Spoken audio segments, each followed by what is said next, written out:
All right, all right. Back. It is Wednesday morning, 11 a.m. We are live with Mortgage Matters. And Todd, how are we doing this summer?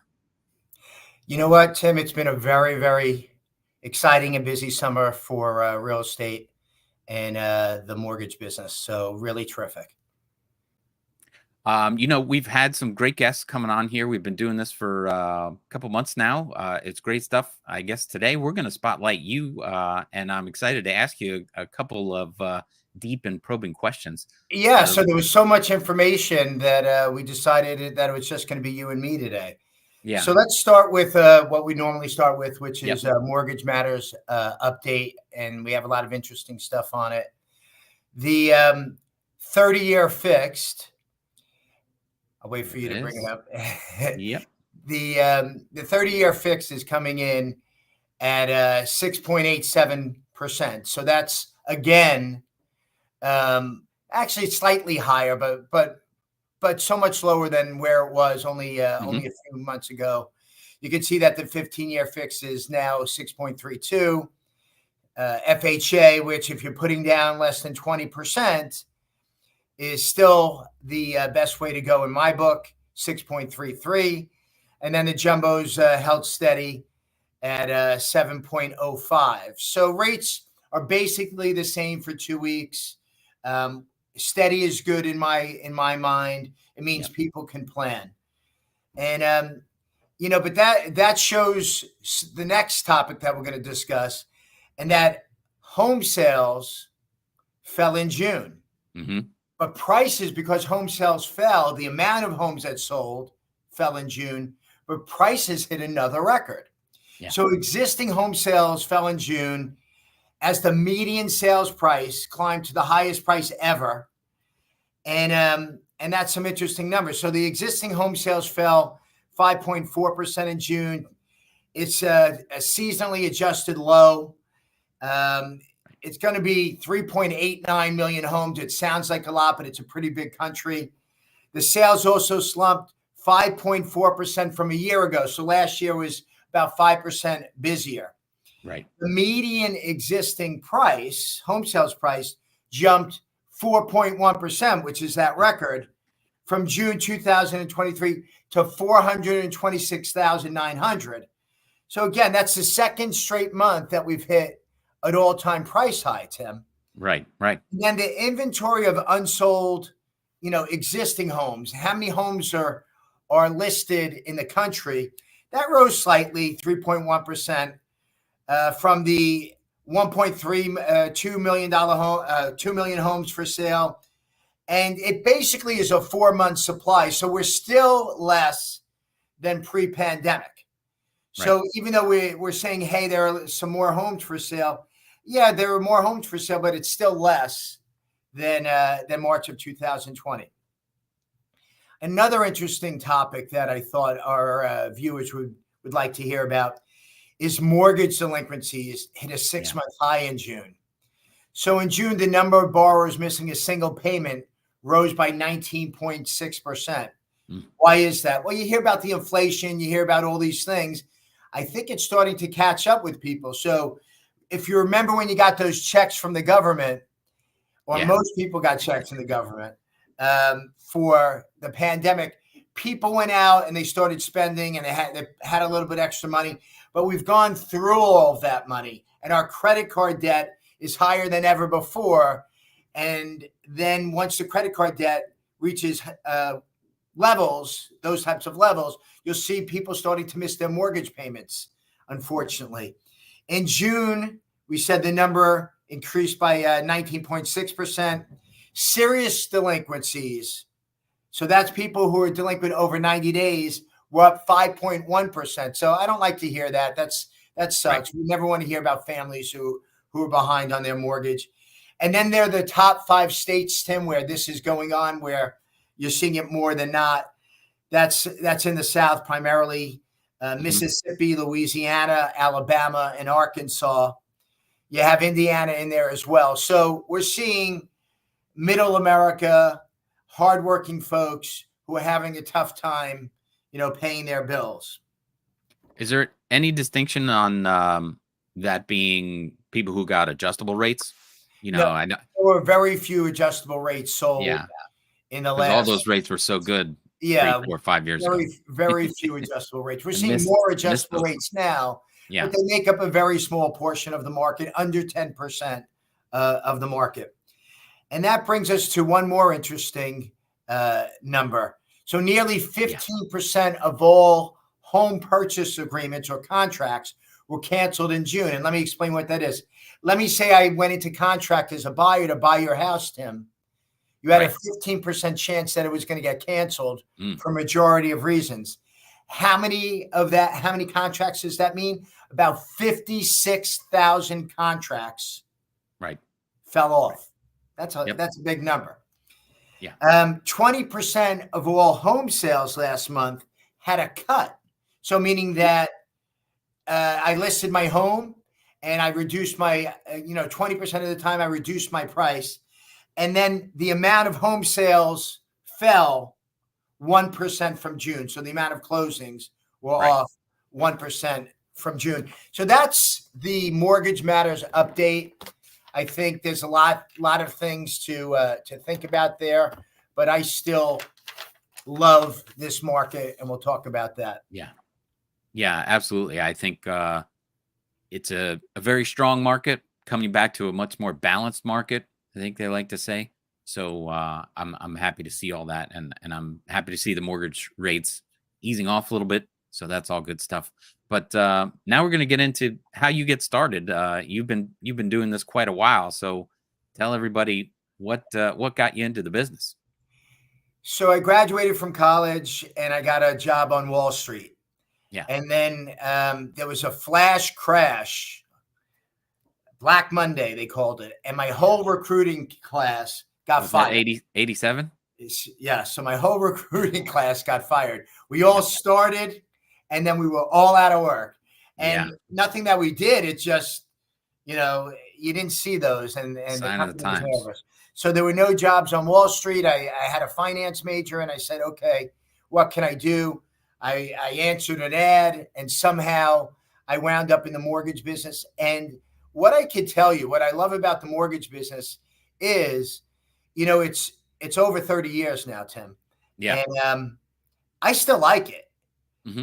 Really like it. So when I help a person and they get into a home, or when I save them a couple $1,000s of refinancing, or I help somebody get an investment property, it's a real turn on for me. And I know there are a lot of jobs where people just don't like what they're doing, but being in the mortgage business is not one of them. I think if you're a pro in the mortgage business, there's a lot to be said about what type of individual you are. Yeah. Let's jump in. I've got a couple more questions for you, but we have one from a viewer here. Max124. I'm retired. I want to invest my money in real estate for monthly income. I have money saved and I want to buy an investment property. How can I do that? I'm only on Social Security. That's an interesting question. Okay, Max. Yeah, that's a great idea, Max. So a lot of people are on Social Security, and then they have this nest egg that they're sort of watching diminish and go down every month as they pay their bills, right? So they have Right. fixed income. It's not like the old days. Our parents, Tim, they were on pensions. Yeah. Pensions are based. If you don't work for the federal government or the state, your pensions are gone. You now have Social Security and whatever money you've saved in your 401k or what have you, or maybe even selling your property. So what do? Max, if you have 15 or 20% to put down and you want to buy a house and you have a credit score of 620 or better, then we could give you a loan if the rent is going to be higher than your mortgage payment. So what does that do, Max? If you buy a house now and the house goes up in value, let's say it goes up by $100,000 over 5 years, and you're making money on the rent each month, you've increased the amount of money that you're living on. Do I say invest all of your money in real estate? No. But I say that real estate is one of those things where the stock market, maybe at highs, I'm seeing things, people say, oh, the stock market could be down over the next couple of years, because of the amount of debt that we have. But real estate over time, Max, that's going to be a profit center for you. And that's going to be something that you can invest in and make money and really do well with. You don't need income in that case. Right. Just to parallel that, I mean, I think it's Warren Buffett's strategy to buy by very solid companies that pay off dividends. So he Right. collects a lot of dividend money, and that's a big thing. So that's Very the similar. same way with collecting rents and doing that kind of Absolutely. stuff. So I get another question here, Jill. I want to sell my house to my daughter and son-in-law. They both have great jobs, but do not have any money saved. Okay. This is a part 2 to this, just so we know. Also, can both my son-in-law and daughter be put on the mortgage, but my daughter be on the title on her own? She's protecting her own there. So Jill wants to make sure that Yeah, the son-in-law, if he gets rid of her daughter, is not keeping her house. So All right, that makes sense to me, Jill. keep them in line. That's a really good question. So the answer is yes. Jill, what you could do is you could give your daughter and son-in-law a gift of equity. So let's just say your home is worth $500,000 and you're going to sell it to them for $400,000. So instead of them coming up with a down payment, you could give them a gift of equity. You could also give them a seller's concession. And this way, your son-in-law and your daughter are not paying a penny, and you're walking away with the money that you want to walk away with as well. So gift of equity, seller's concession means that your daughter and your son-in-law don't have to pay any money out of pocket and could just get their own mortgage, and you could sail off into the sunset with your nest egg. And then, of course, we could do a mortgage where both of them are responsible for the mortgage payment, but only your daughter owns the house. So God forbid something happens, it's your family's house, not his house. Now, I'm sure over time, as he continues to pay it, I'm sure I would say, no. I've been paying the bills. I get it for a couple of years, but I want my name added to the ownership. Right. Just to play off that, and I think we've talked about it on other shows. What if mom was to get a great mortgage, great rate, and then have it assumed by the children, sell it to them, and they could assume that mortgage? Right. So that's a possibility. But normally when we have, parents 60-ish, 70-ish, late 50s, normally they have a tremendous amount of equity. Mm-hmm. And if they had an FHA loan, yes, it is assumable. It's harder to assume it from a family member because they want it to be an arm's length transaction, but it can be done. But Jill would not be able to parachute out with any money then. So all of her money would still be stuck in the house. And if she didn't need any money from the sale of that house, then she could certainly do that. Gotcha. But highly unlikely. It's most likely the first way that we just discussed. Right. Okay. Moving on then. Let me pull this one down. Thank you, Joe. Thank you for the question. Anybody else have questions, please shoot them in there and we'll get right to them. Very cool. So talking about that markets, how would you compare this market to 30 years of markets that you've seen? How would you compare this one to the others? So I've seen many booms and busts in the real estate. So when the oil industry blew up, we saw a bust in the industry and values shot down. And then, of course, they picked up again. Then in 2008, 2009, in certain states, it was like a discount, a sale on real estate. They went down by 50%. But over time, as you know, real estate goes up in value. So the first property I bought was in 1989. And I bought it for 90 some odd thousand on Long Island. That I looked the other day. I obviously don't own that property anymore, but it's selling for $900,000. Right. So over time, great. And if I tell you that when people were buying homes way back then for $120,000, they were like, how am I going to afford a house for $120,000? Because the average income was $25,000, $30,000 at the point. Yep. So we always find a way to afford the homes. There are always mortgage products. There are always adjustables. There's always interest onlys. There's always clever things. There's always adding a basement apartment. There's always moving the parents back in. There's a million things that we do, as individuals and as families that we could figure out a way to buy a home because it's certainly a better investment than renting. Yeah. I just had a couple quick story. I grew up in New Rochelle on Parkett Avenue, and my mom did too. She grew up in 20 Parkett and then moved to 40 Parkett. 20 Park my grandfather bought for $4,000. And then he helped my parents buy 40 Park for $21,000. And they were there for 26 years, more than 40 years. And my parents ended up selling that they're buying it for 21. They sold it for $620,000. Right. So crazy. So by It just being a keeps going. homeowner, they created their wealth, they created Oh, yeah. their retirement, they created everything. Mhm. And hopefully they created a little money for you, Tim. Let them spend it, Tim. You're doing great. Let them spend it. They created more brothers and sisters. I have 7 brothers and 3 Gotcha, sisters. gotcha, So gotcha. yeah, craziness. But That's good too. Family's good. nothing better.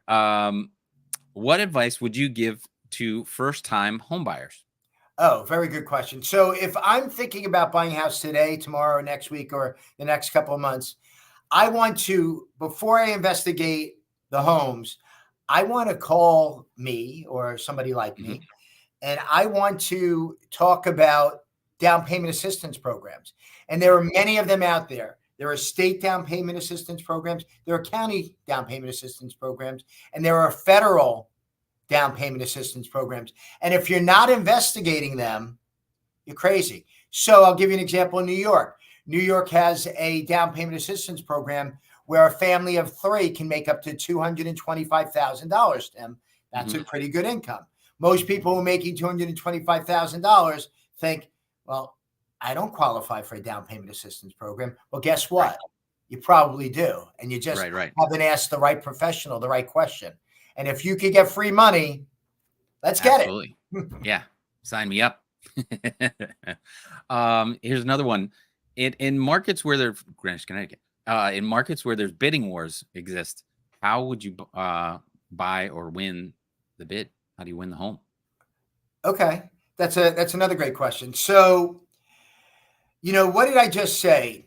I said there were 56,000 homes that were in contract that the contract fell off. Right. So I would look around for homes that magically reappear. And I would call homes that went into contract 30 days ago, like houses you lost bids on. And if you had 10 houses that you were interested in, I would call every single one of those folks and say, hey, how's it going with that buyer? I'm interested in buying that house. If that deal falls apart, here's my offer. So let's just say the offer, I got beat out with a $550 offer. If that deal falls apart, I'm waiting at $540 and I'll be able to close relatively quickly. I have everything in place. So those people should be calling me, getting full approvals while they wait. So again, all of those homes are off the market, but we just figured out, Tim, that 1 out of 10 or 2 out of 10 of those, the deal's going to cancel for no reason. They're going to cancel. But if you're the backup offer and you got your offer sitting there, they're not going to be so patient with that first buyer. Right. They'll cut him out or that family out and put you right in at a discount to get the money done, to get the purchase. So that's a sneaky way to win bids on houses that are not really on the market, because they don't want to put it back on the market. Tim, you're a realtor a long time. Yeah. How does it look to the public when all of a sudden that house that it pops back on the market and says, what's wrong with this house is what people ask. Yeah. I mean, a lot of times you would see that or it's more that the people couldn't secure a mortgage or whatever. But in the back of everyone's head, it's more there's something wrong with the house. What happened? What's wrong that killed the deal? And when it could very well be the buyer, securing money and all that kind of stuff, or some kind of change of plans. But that's a good point. What we're talking about that before in your market update. What areas of the country would you be both sides then would you be nervous about investing in, or would you be promoting as a great investment topic? So first of all, I think in areas where there's no building going on or less building going on, that those are really stable. Right. So, for example, if I just use my local market, Long Island, there's almost no new construction on Long Island. And if there is, it's a very small complex. 10 homes, 12 homes, 15 homes. Right. What I don't see is the tracks where they're building 400 new homes, Sure. right? Or they have 6 new condos going up, and there's 50,000, there's 3,000 new units going up for sale. So not rehabs, increasing the inventory. Right. Right. So areas like northern New Jersey, downstate New York, Boston, Washington, D.C., and that Maryland corridor, Northern Virginia, the areas where there's less construction because they've already built out these areas. Yep. There aren't a lot of places. California, there's not a lot of construction going on in Southern California. I see those markets as being more stable than, say, Florida, Georgia, North Carolina, South Carolina. Why? Because there's a tremendous amount of building going on. And if something happens, the people who are building the new homes, well, they have to sell their homes. Right. So what would you buy, Tim? Would you buy a brand new home with a brand new roof and brand new appliances and you're not going to need anything? Or would you buy the house that's 11 years old that may be starting to need stuff? I'm going to buy that new home, and they could drop their price. And if they drop their price, I have to drop my price even lower. So I'm totally interested in the markets where there's less construction going on if I'm not sure about a market. Now, look what happened. North Carolina, South Carolina, Georgia, Florida, they went through the roof. Their values went up substantially more than, say, the New York values and the New Jersey values. Right. Our values went up a lot, but not as much as theirs. And now, because there's so much construction going on, I think that they may come down a little bit. Maybe not. If the rates get lower, that may save them. Now, here's a twofold question. Follow up on that is, if you're looking, like our first question, I think was Max, looking to invest in property, where do you see rents going over the next 3 years for buyers that are looking? I see the rents over the next 12 to 24 months continuing to rise, but there are so many new rentals coming on all over the country. They're taking the office buildings, and you project out when these are going to hit. They're taking the office buildings and they're building more and more apartments. And when they do, those $5,000, $6,000 rentals, there's going to be competition for all of those people, and the rents will come down. But that's still a few years away. For the next few years, I think you're solid. Now, interesting, I love investing in college towns and near hospitals, Tim. Right. And I'll tell you why. Because no matter what the market is, your kid's still going to college, and they still need to rent that room or that apartment. So I'm always going to have built-in renters. I'm always going to have new people to rent to. My rents are never going to go down. They'll stay steady. If they go down, when I say never, maybe they can come down a little bit, but there's always going to be more kids renting. And around hospitals, especially teaching hospitals. So we have a teaching hospital in Suffolk County, New York, Stony Brook Hospital. They have a medical school. They have doctors who are coming in. The rents are so strong around Stony Brook because you either have doctors and their families moving in, or you have medical students who need places to live. So those are opportunities. I much prefer to invest and have my rentals in those areas. I also rent out by the room, Tim. Yeah. So for example, if I have a 3-family house in Buffalo, I'll rent that, and it's 8 bedrooms. I'll rent it out to 3 groups, but I'm renting it out by the room. So the parents are paying me individually, and I'm getting much more money for my unit. And you would think in a Buffalo area per se, I'm getting Brooklyn rents. So people are like, what? How do you do that? Yeah. And that's because I have the kids to rent to. Yeah. I've done that exact strategy with my brother. Nershell has Iona College, has the hospital there.